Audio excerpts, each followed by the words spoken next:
Lucky और राधिका नेपाल से पटना आ गए थे। इधर शोएब और लियाकत भी रुकने का नाम नहीं ले रहे थे। वो किसी न किसी तरह से लकी को मारना चाहते थे और अब तो मलिक भी इस काम में उनके साथ और जोश से जुड़ गया था। जब लकी और राधिका पृथ्वीराज से मिलने के लिए उनके कमरे में बैठे हुए थे, तभी वहां एक फोन आया। उस फोन से उनके घर में हड़कंप मच गया।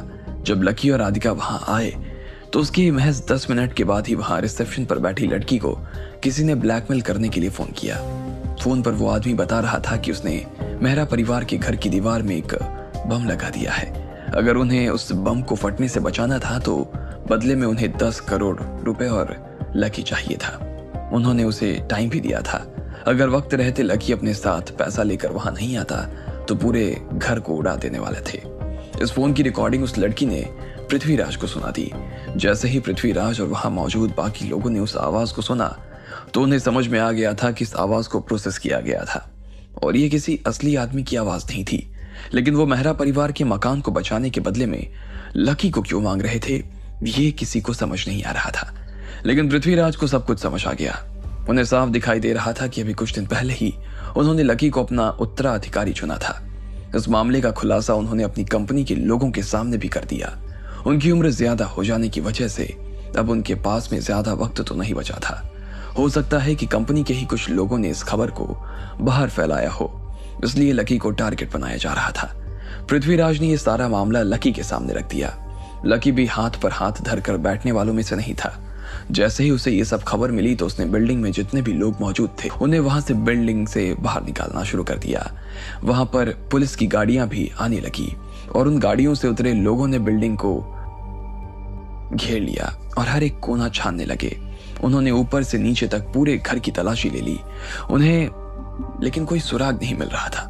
पृथ्वीराज और जयंत लकी के साथ में थे और लकी उन्हें जो भी करने को कह रहा था वो वही करते जा रहे थे। जैसे ही वो लोग बिल्डिंग के बाहर आए तो उन्होंने देखा कि पुलिस अपने कामों में लगी थी। जयंत ने कहा, लकी, मुझे एक चीज समझ नहीं आ रही। मैंने सारे लोगों से पूछा कि पुलिस को किसने बुलाया। सब लोग मना कर रहे हैं कि उन्होंने पुलिस को खबर नहीं की है, लेकिन जैसे ही हमारे पास में फोन आया उसके तुरंत बाद पुलिस यहां आकर खड़ी हो गई। ये बात समझ में नहीं आई। जब लकी ने पुलिस वालों को इस तरह से छानबीन करते हुए देखा तो वो खुद भी हैरान हो गया था। अगर पुलिस को किसी ने बुलाया नहीं था तो फिर वो यहां क्या कर रही थी और किसके कहने पर आई थी?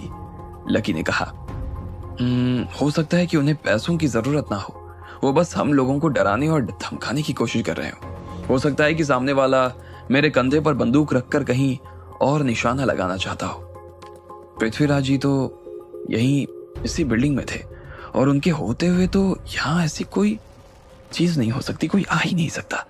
ऐसे में हो सकता है कि वो इन्हें यहां से बाहर निकलवाने के लिए ये सब कर रहे हो। लकी ने ऐसे ही कह दिया, लेकिन जैसे ही उसने ये बात कही तब उसे समझ में आया कि उसने खुद कितनी बड़ी बात कह दी थी।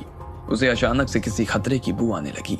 उसने तुरंत पृथ्वीराज की तरफ देखा और फिर उन्हें धक्का देते हुए चिल्लाकर बोला, नीचे झुक जाओ, सामने स्नाइपर्स है। लकी ने जैसे ही इतना कहा इतने में गोली चलने की आवाज आ गई। एक गोली सीधा पृथ्वीराज के बालों को छूते हुए वहां से निकल गई। इसके बाद और भी गोलियां चलने की आवाज आने लगी। लोगों को इन सब आवाजों को सुनकर काफी डर लग रहा था। उन्होंने अपनी जान बचाने के लिए इधर से उधर भागना शुरू कर दिया। हर तरफ अफरा तफरी का माहौल बन गया। लकी की आंखें लेकिन तेज थी और उसके हाथ उससे भी ज्यादा तेज। उसने तुरंत पृथ्वीराज का हाथ पकड़ा और उन्हें अपने साथ लेकर सीधा बिल्डिंग के अंदर घुस गए, जहां पर स्नाइपर्स गोली चलाने के लिए बैठे थे। वहां से वो पृथ्वीराज के ऊपर निशाना लगा सकते थे जहां पृथ्वीराज बैठा करते थे। उन्होंने वहीं पर अपना निशाना बांधा हुआ था। बाहर मत आना।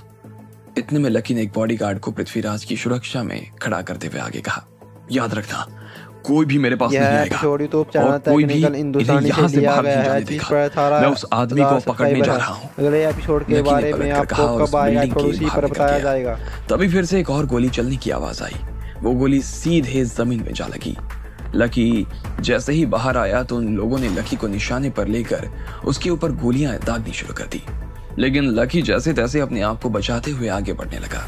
लकी भागते हुए बिल्डिंग के सामने वाले हिस्से की तरफ आखिरकार पहुंच गया था। उसने एक बार के लिए बिल्डिंग की छत की तरफ देखा और इस बात का अंदाजा लगाने लगा कि वो लोग कहां बैठे हुए थे।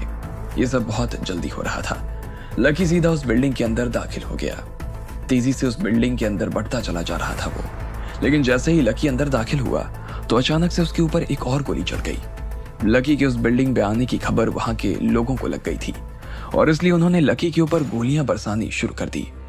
ऐसे में अब लकी के लिए बिल्डिंग के अंदर से दाखिल हो पाना आसान नहीं था। वो फिर से बाहर आया और अब की बार छिप गया। वो लोग जो गोलियां चला रहे थे वो लकी को खोजे जा रहे थे, लेकिन लकी कहीं दिखाई नहीं दे रहा था। लकी उसी बिल्डिंग के पीछे बनी हुई एक दूसरी बिल्डिंग के कोने में छिप गया। वहां से उसे देख पाना नामुमकिन था। लकी ने वहां से बिल्डिंग के ऊपर चढ़ना शुरू कर दिया। हालांकि ये बहुत ही मुश्किल काम था, लेकिन लकी को इस वक्त कुछ भी मुश्किल नहीं लग रहा था। वो बस पृथ्वीराज को किसी भी हाल में कुछ भी नहीं होने देना चाहता था। लकी ऊपर चढ़ता जा रहा था। बिना किसी रुकावट के लकी उस बिल्डिंग की छत पर आ गया। फिर वो अपना सिर बचाते हुए उस बिल्डिंग की छत की तरफ बढ़ने लगा, जिसके ऊपर बैठकर वो लोग गोलीबारी कर रहे थे। धीरे धीरे वो दबे पैरों से उनकी तरफ बढ़ता जा रहा था। उसने देखा कि वहां सामने सिर्फ एक आदमी खड़ा था। पहले तो उसे लग रहा था कि ये सिर्फ एक आदमी का काम नहीं था, लेकिन जब उसे पता चला कि वो सिर्फ एक ही था तो लकी ने राहत की सांस ली। बंदूक उसी आदमी के हाथ में थी। लकी इधर से उधर छलांग मारकर चला गया। लकी के उस बिल्डिंग में आने से उस आदमी को आवाज आई और वो अचानक से पीछे की तरफ घूमकर देखने लगा। लकी ने अपने आप को अटारी के पीछे छिपा लिया। एक पल के लिए उस आदमी को लगा कि शायद उसे किसी तरह का वहम हुआ होगा और वो घूमकर सामने देखने लगा। लकी उसकी हर हरकत पर नजर रखे हुआ था। जैसे ही वो सामने